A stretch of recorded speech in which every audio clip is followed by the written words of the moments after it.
America అందితే జుట్టు లేదంటే కాలు పట్టుకుంటుంది. వెనక నుంచి ఎత్తేయడం, ముందు నుంచి బ్రతిమలాడడం, ఇదే కదా అమెరికా పద్ధతి.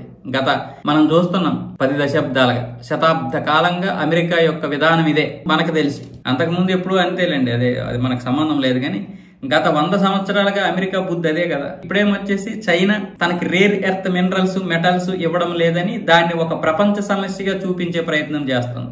దీనికోసం ఇప్పుడు భారత్ కూడా సపోర్ట్ చేయాలంట. చైనా ప్రపంచ వారికి ఫైనాన్స్ చేస్తుంది, రేర్ ఎర్త్ మినరల్స్ విషయంలో ఆంక్షలు విధించింది అమెరికాపై. ఇవన్నీ చూసుకున్నట్లయితే చైనా ఆధిపత్యం కోసం పోరాడుతుంది. కాబట్టి చైనా వెర్సెస్ వరల్డ్ అన్న విధంగా ఇప్పుడు మారిపోయింది. భారత్ మా వైపే ఉంటుంది, ఈ విషయంలో మాకు సపోర్ట్ చేస్తుంది అంటూ ఆశాభావం వ్యక్తం చేశాడు. US treasury secretary Scott Besant అయితే ఒక ప్రకటన కూడా విడుదల చేశాడు.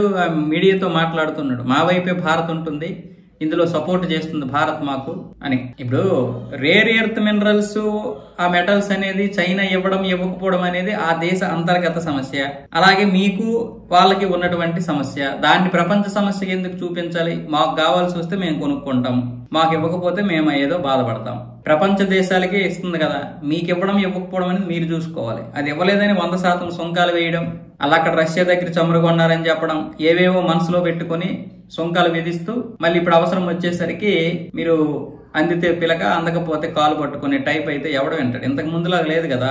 భారతదేశము లేదు, ప్రపంచ దేశాలు లేవు. నువ్వు అగ్రరాజ్యం అయితే అగ్రరాజ్యం కూడా పెట్టుకో. మీ వాడు 8 యుద్ధాలు ఆపానని ఏదేదో గొప్పలు చెప్పుకుంటున్నాడు కదా. ఆ 8 యుద్ధాల్లో భారత్ పాకిస్తాన్ యుద్ధం ఆపలేదని మేము చాలా రోజులుగా చెప్తున్నాం. అయినా సరే మీ వాడు ఓవర్ యాక్షన్ చేస్తూ మాట్లాడుతున్నాడు. ఇప్పుడు భారత్ ఇంతకు ముందులాగా లేదమ్మా. ఆసియా ఖండంలో అభివృద్ధి చెందుతుంది, దాన్ని అభివృద్ధి చెందకుండా కదా మీరు ఆపడానికి చూస్తున్నారు. మీ యొక్క వ్యవసాయ ఉత్పత్తులు కూడా మేము తీసుకోలేదు.